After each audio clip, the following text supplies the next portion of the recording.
Voilà, ça enregistre. Alors bonjour, on est en présence de 3 représentants de l'équipe du PNR, du parc régional, Naturel régional.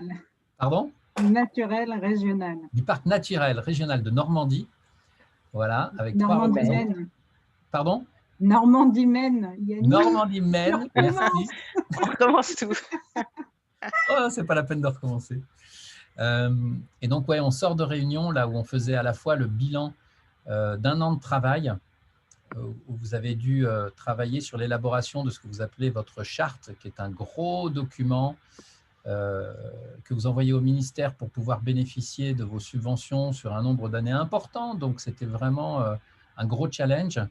Et Geneviève Santini, la directrice, va nous expliquer tout de suite qu'elle avait fait le choix de faire ça de manière coopérative, de faire ça en équipe, plutôt que de faire ça de manière un peu classique comme c'était fait auparavant.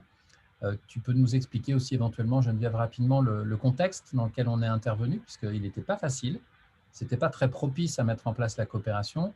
Et puis ce que j'aimerais bien, Michel, Yolande et Geneviève, c'est que vous nous disiez si vous avez perçu des choses positives, aidantes, dans cette rédaction, dans ce travail de coopération, et en quoi les principes que Nathalie et moi on a apportés vous ont aidé. Alors je ne sais pas lequel veut commencer, est-ce qu'il y en a un spontanément qui a quelque chose qui veut dire maintenant? Un ou une? On était dans un contexte un peu particulier où au sein de l'équipe, c'était un peu tendu. Il y avait des tensions, de la fatigue, des éléments compliqués. Et pourtant, il fallait lancer la révision de charte avec une volonté de l'équipe d'y participer et une volonté de la direction de mettre en place des éléments plus participatifs. Voilà. Et c'est vrai qu'on se questionnait sur la méthode du coup. Donc, on a fait appel à vous. Et là est arrivé les éléments de coopération, de cadre de sécurité, des éléments de compréhension sociocratique de la manière dont ça peut fonctionner. Et du coup, on a mis ça en place et on s'est dit, de toute façon, qu'est-ce qu'on a à perdre? Au pire, ça ne marche pas, mais on aura appris des trucs. Et puis ça a bien fonctionné, je crois. Même s'il y a évidemment des choses qu'il va falloir qu'on continue d'améliorer, etc. Force est de constater que la dynamique, elle est chouette, que les gens ont pu participer par un biais ou par un autre à l'élaboration, que c'est pas fini quand même, puisqu'on finit ça d'ici mai. Mais du coup, ouais, ça a créé une dynamique et ça a fait grandir le collectif, je crois.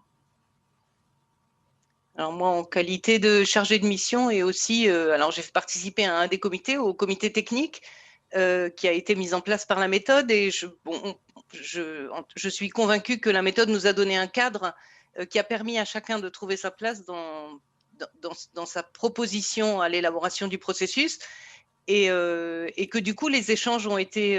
on a appris en maturité et on a grandi ensemble et on est arrivé à un niveau d'échange et de contribution qui était tout à fait riche. Voilà. Moi, je témoigne dans la mesure où au départ, j'étais un peu sceptique sur la méthode. Curieux quand même de voir comment on pouvait mettre en place un processus plus coopératif dans le cadre de la révision de la charte.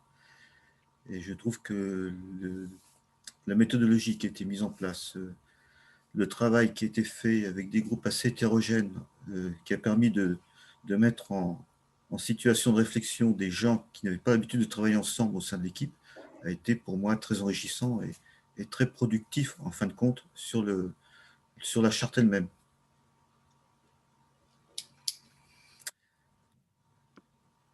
Une dernière question. Pour vous, la coopération, c'est quoi, Geneviève? Pour moi, la coopération, c'est quoi? Ouais, suite à tout ce qu'on a vu là pendant cette réunion, puis tout son travail en une phrase, quoi. C'est l'épanouissement professionnel, individuel et collectif au service de l'efficacité. Merci. Yolande? Moi, c'est quand… je reprends, oui, quand 1 plus 1 font plus que 2.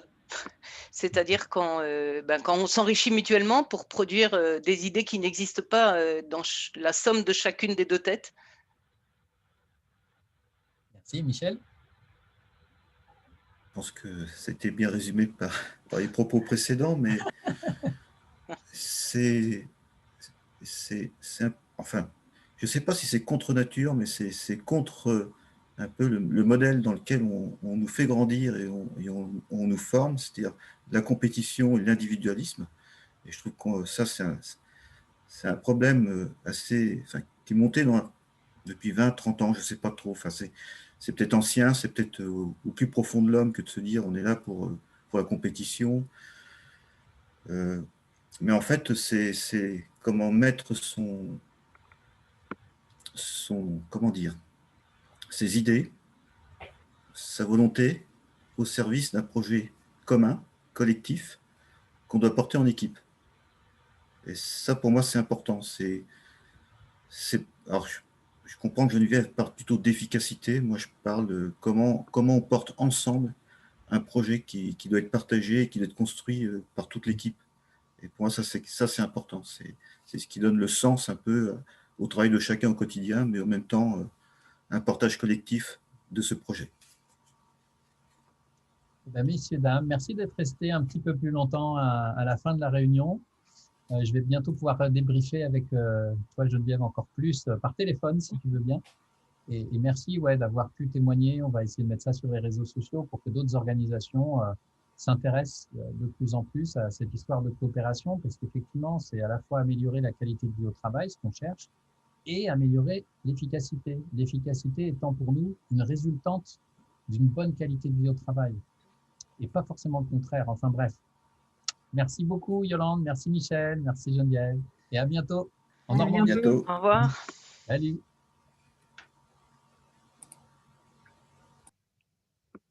Alors, hop.